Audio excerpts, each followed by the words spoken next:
விஜயா சொல்லு. ஐடியா என்ன? இந்த சினிமாலலாம் இந்த கருப்பாம்பூச்சி பல்லி இதெல்லாம் பார்த்ததும் ஹீரோயின் பயந்து போய் ஹீரோவை கட்டி பிடிச்சு அங்க ஒரு ரொமான்ஸ் நடக்கும்ல, அது மாதிரி ஏதாவது ட்ரை பண்ணலாமா? தானம்லே பார்த்தாச்சுன்னா கரப்பாம்பூச்சிக்கெல்லாம் பயப்படாத மாதிரியே தெரியுது. அது ரொம்ப தைரியமான பிள்ளை மாதிரில தெரியுது. மாமா அவங்க பயப்படலன்னா என்ன, என் அண்ணன் பயப்படுவானே. ஏய் ஆமாலா. ஆமா, என் அண்ணனுக்கு தான் கருப்பாம்பூச்சினா பயமாச்சே. பாத்ரூம்ல கருப்பாம்பூச்சி இருந்தாலே பூர்ணி இங்க வான்னு சொல்லி என்னதான் எடுத்து போட சொல்லுவான். கரெக்ட்ல.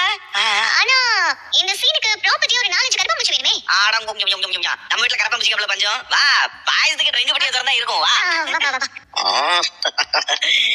ஓ என்ன நடக்குமோ? Success success. நம்ம வெயிட் பண்ணுவோம். சார் இந்தாங்க உங்களுக்கு பூர்ணி பால் கொடுத்து விட்டு. இதெல்லாம் உங்ககிட்ட கொடுத்து விடுறா? ஏய் பூர்ணி. சார் பூர்ணி பரவாயில்ல சார், இதுல என்ன இருக்கு, இந்தாங்க குடிங்க. ஆமா நீ தூங்கிட்டாளா? அவ பூர்ணி ரூம்ல தூங்குறா சார். பூர்ணி கூடயா? எப்பயுமே உங்க கூட தான் தூங்குறேன்னு சொல்லுவா. இப்போ என்ன பூர்ணி கூட போய் தூங்குறா? பூர்ணி அந்த கூட தூங்குறாதா?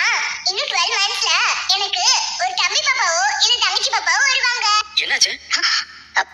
இல்ல பூர்ணி அவளுக்கு ஒரு கதை சொல்றதா சொன்னா, அந்த கதையை கேட்டுட்டு அவ அப்படியே தூங்கிட்டா. சரி தானமா? கொடுங்க சார். இல்ல பரவாயில்ல.